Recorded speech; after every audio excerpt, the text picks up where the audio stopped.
Saat ini kita sedang menyaksikan hancurnya tim Reject United. Di menit-menit pertama, Reject United terlihat pongah. Mereka menyangka akan menang mudah. Tapi belum lagi setengah permainan, mereka sudah kehabisan napas. Lebih dodol lagi, jagoan mereka malah bikin gol bunuh diri berulang kali. Dan kini giliran FC Jokowi yang semula nampak main bertahan dengan agresif menyerang. Reject United mungkin tak menyangka semua berubah begitu cepat. Rizik sendiri bikin blunder berulang kali.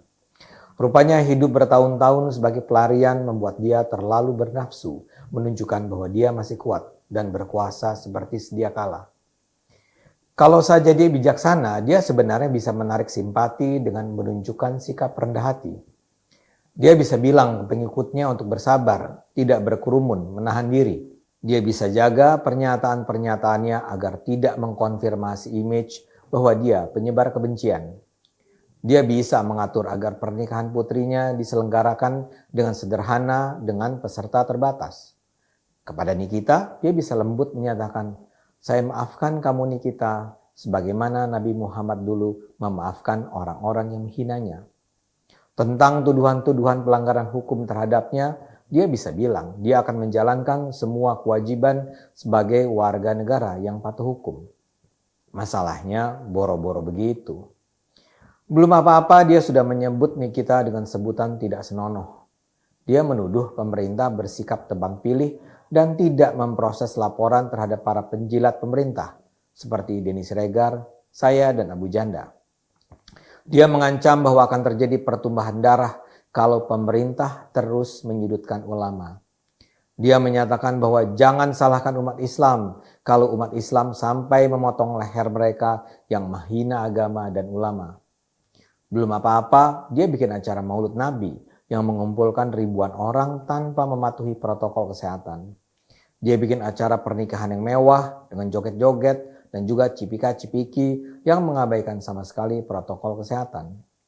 Dengan lantang, dia menyatakan akan melakukan perjalanan ke daerah-daerah untuk melakukan konsolidasi ulama. Dia nampaknya ingin membangun image bahwa dia adalah pemimpin umat Islam sesungguhnya. Dia menantang pemerintah, tapi upayanya gagal total. Dia justru nampak sebagai pendekar mabuk yang menggunakan jurus sembarangan.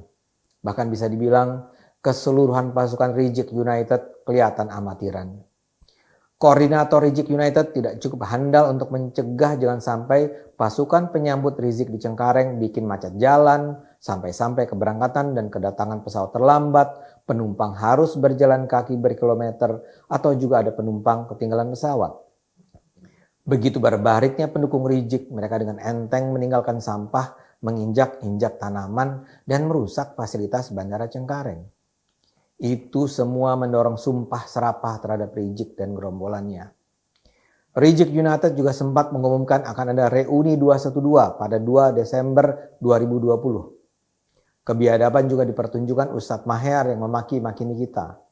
Bahkan ada ancaman untuk menurunkan pasukan untuk menggeruduk rumah Nikita. Begitu juga ada banyak jagoan dari kubu seberang Jokowi yang cari muka. Salah satu yang paling menonjol adalah Anies Baswedan. Dia adalah salah seorang tokoh yang paling awal menemui Rizik. Buat mereka yang berakal sehat, kunjungan itu tentu mencengangkan.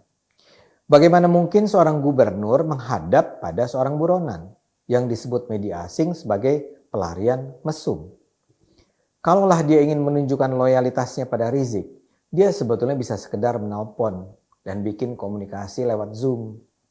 Tapi rupanya itu nggak cukup bagi Anies. Dia harus bertemu langsung dan menyatakan bersedia menjadi saksi pernikahan. Selain Anies, ada pula Amin Rais, Fadlizon, PKS. Mereka lah Reject United. Mereka semula merasa sudah di atas angin. Tapi tiba-tiba saja FC Jokowi membalik keadaan. Anak emas Reject United, Anies Baswedan, dipanggil polisi dan diperiksa 10 jam. Seusai pemeriksaan, Anies muncul bertemu wartawan dengan gaya cool. Tapi kita semua tahu, Anies tepar. Dia diperiksa karena dugaan pelanggaran protokol kesehatan di acara pernikahan Putri Rizik di Petamburan.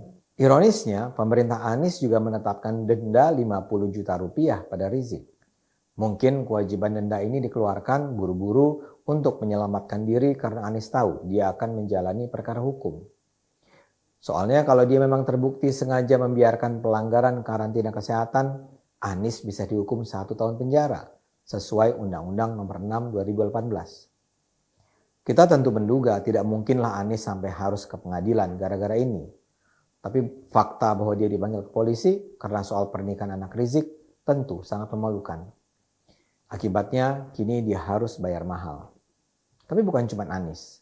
2 Kapolda diberhentikan karena dinilai lalai dalam mengawasi penerapan protokol kesehatan di wilayah tugas mereka.